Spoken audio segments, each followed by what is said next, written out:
Hello and welcome back to the Crumbs and Doilies kitchen. Now Crumbs and Doilies has a lot of very exciting cakes up its sleeve, its giant sleeve. One of the most popular ones is the unicorn cake, and way back when we did a behind the scenes video on the unicorn cake and how we make it, and a few of you kind of muddled through and worked it out yourself. But today I'm going to show you exactly how we make it, which is a massive scoop, guys. This is a big secret. And what you may not know is that our unicorn cake was actually invented by my good friend Nikki. Hi. Here is Nikki. Nikki is one of the Crumbs and Doilies team. How long have you been working with us, Nikki? 4 years now. That is such a long time. And what happened was we were on Instagram, my partner Sam and I were on Instagram looking at, you know, everyone's cool pictures, and we saw a picture of a cake that Nikki had baked, and we were like, that is brilliant, can we have that? Obviously. Why were you baking that cake? My good friend Johnny, it was his birthday. Lucky Johnny. So Johnny got the first ever did. Crumbs and Doilies, but not Crumbs and Doilies unicorn cake, before we took it away and made it our own. Yay! She doesn't mind, really. So thanks very much, Nikki. How do you feel about it being, it's actually one of our most, it might even be the most popular cake that we do. And how do you feel about making it almost every day? Yeah. She loves it. I love it. So thank you, Nikki. Nikki's going to scuttle away now, because actually Nikki, one of the other things that Nikki does is help me out on these videos, and she does a lot of the prep and a lot of the stuff in the background that you guys can't see or hear. So off you pop. Goodbye now. So I'm going to start by making the sponge, and this is really, really simple. And I'm also going to be making it an 8-inch cake, which is quite big, but obviously this is the kind of cake you want to make for a celebration. So I'm going to start by beating my butter and sugar together, and I've got 625 grams of both of those, and I'm going to beat that until it's really pale and fluffy, and this takes about 5 minutes.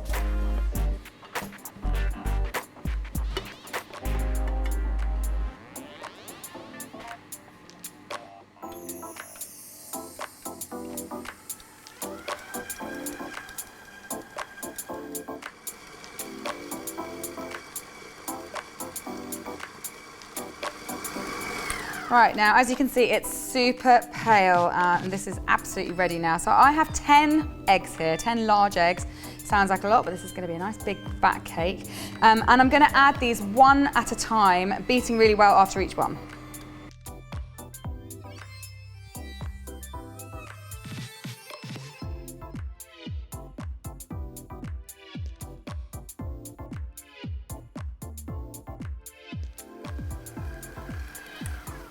Right, that's all in. All my eggs are fully incorporated.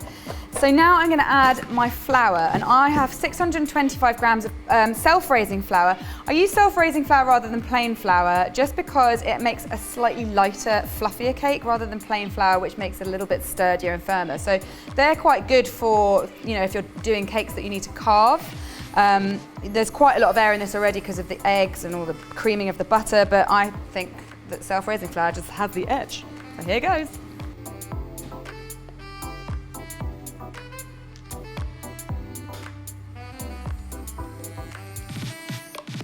And now I'm just going to fold that through. So on my lowest speed, or if you want to do it by hand, you can. It's quite a lot of batter, so you'll need a big spatula or a big metal spoon to do that. But luckily, this mixer is nice and slow. If I can just get the paddle on. Phew. And yeah, just on the lowest speed, and just fold that together until it all comes together.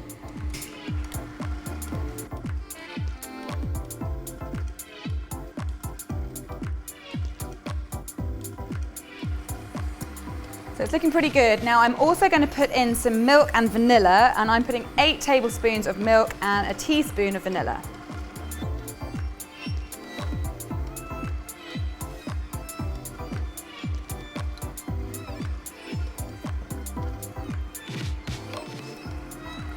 So once all your milk's incorporated and your vanilla, it's basically ready, but obviously this is missing a very important ingredient, and that is sprinkles, because this is going to be a funfetti sponge.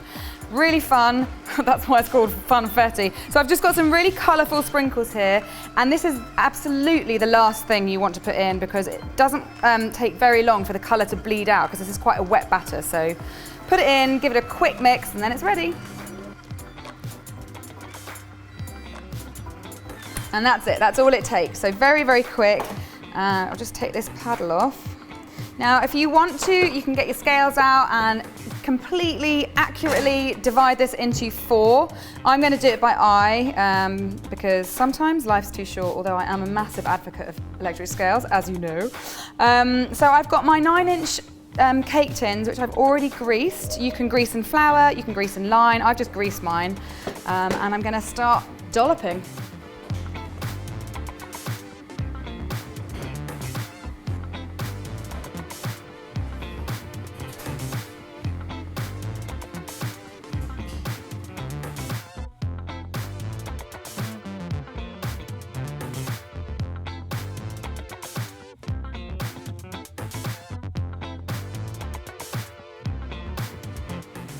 And now that they're all nice and level, I'm going to bake these at 170 degrees C for 24 to 26 minutes. And I'm going to check that they're ready by sticking a skewer in the middle. And if it's clean, it's ready.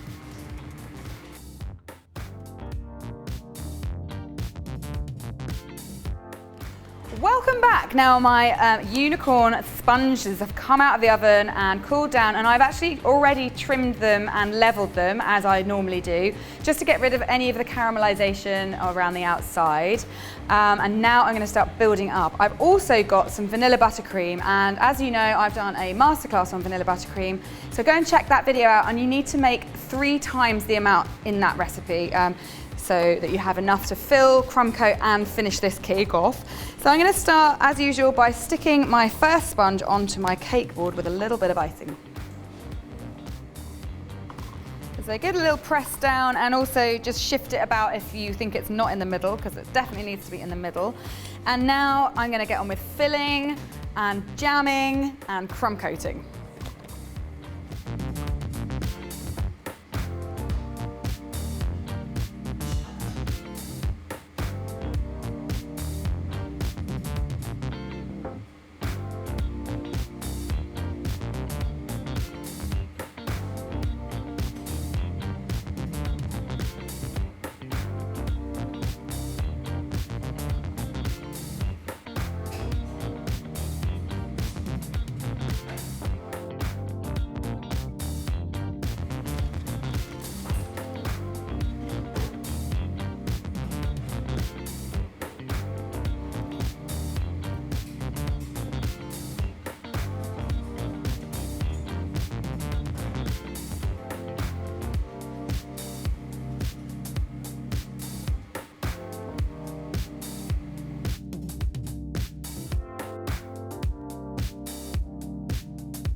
And that is my crumb coat done. So now I just need to put this into the fridge for at least half an hour, preferably a little bit longer, so that it firms up completely. And then I can get my neat layer on. And my cake has chilled out and it is lovely and firm. So now I'm going to start building up my outer layer, which is the pretty part. And if you've ever seen the Crumbs Doilies unicorn cake, then you will know that there are 4 colours: green, yellow, blue and pink, and I'm going to ombre them. So with my remaining vanilla buttercream, I have coloured them with colour pastes, as usual, into my 4 bowls. And I'm now going to start with the blue. I'm going to use a big palette knife just to build up the first round of colour. So I'm building this up quite thickly because when I then go round it with my cake scraper, I'm going to be taking quite a lot of the colour away. And it doesn't matter too much at this stage if it's looking a bit rough around the edges, literally around the edges, because we're going to smooth it out. So for now, just build up a big layer of colour in each colour.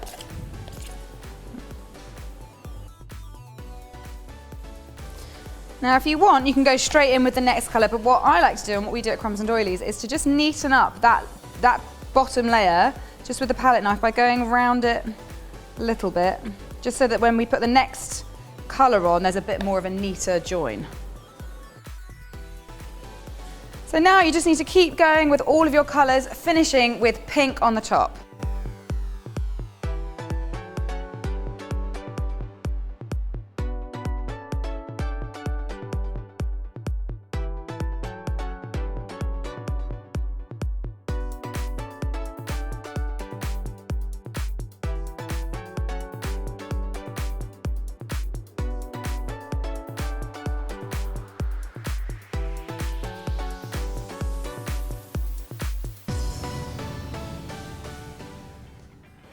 So now that I've got all my colours on there, I need to smooth it out, and I'm going to be using one of these, which is a cake scraper, and I also have handy a couple of pieces of greaseproof paper, because as I smooth it out, I'm going to be removing quite a lot of buttercream, but I don't want to put that back on because it's going to make the blending of it be a bit messy and scrappy, and it might ruin the whole effect. So what I do is I take it off and then wipe the excess onto my greaseproof. It actually looks really cool, but that means that I don't have a dirty cake scraper when I next go around. So here goes.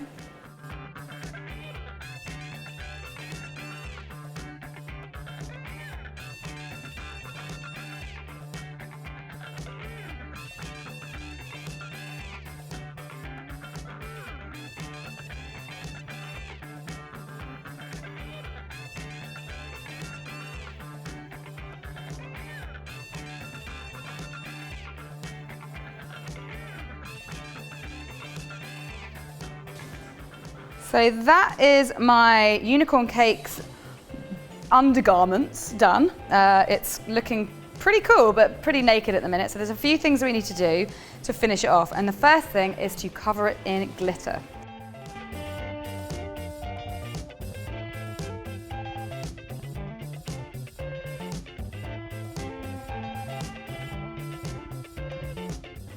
And then to finish off our unicorn cake, I am going to do a drip. Now, lots and lots of you ask me about drips. We do them all over our cakes in Crumbs and Doilies. They're on a load of them. So there's a couple of different ways you can do it. One is to put the ganache or the white chocolate, whatever it is you're using, straight onto the top and then spread it out with a palette knife, for example, and just kind of ease it over to the edges, which is what we sometimes do. But I am going to be doing it with a piping bag because this way you can get really good drips exactly where you want them, and then you don't have to like rely on gravity too much. But the main thing is that your white chocolate or your ganache or your chocolate needs to be a pourable consistency. If it's too thick, you're going to end up with those really horrible lumpy drips, and if it's too thin, it's just going to dribble all the way down to the bottom, which isn't a bad thing, but you don't want to have a puddle of white chocolate at the bottom, which is not ideal. You want it to all be on the top. So here goes.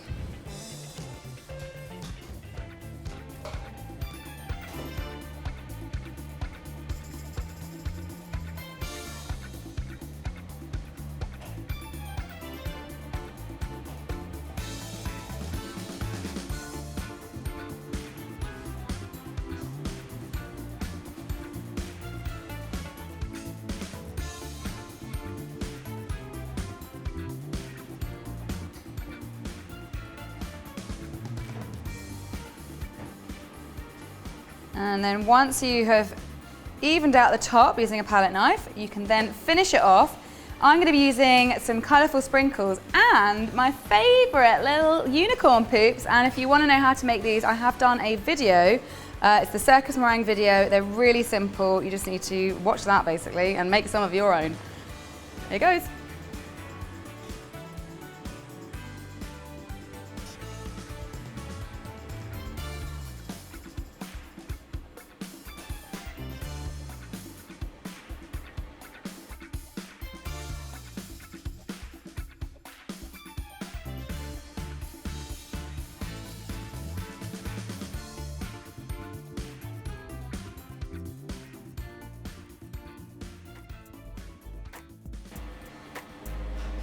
Oh my God, look at my unicorn cake. I mean, it's hardly surprising that this is our best-selling cake at Crumbs and Doilies because it is just fantastic.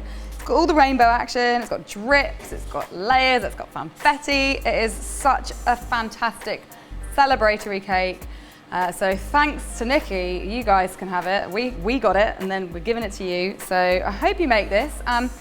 if you haven't noticed by now, it just coincidentally happens that my apron, which is from my range of merch, almost is perfectly coordinated with the unicorn cake. So if you want to match your cake to your apron, then please go to CupcakeJemma.com, bag yourself some merch, including one of these aprons, and I really look forward to seeing how you guys get on with this unicorn cake. Don't forget to tag me in your pictures on Instagram using CupcakeJemma so that I see it.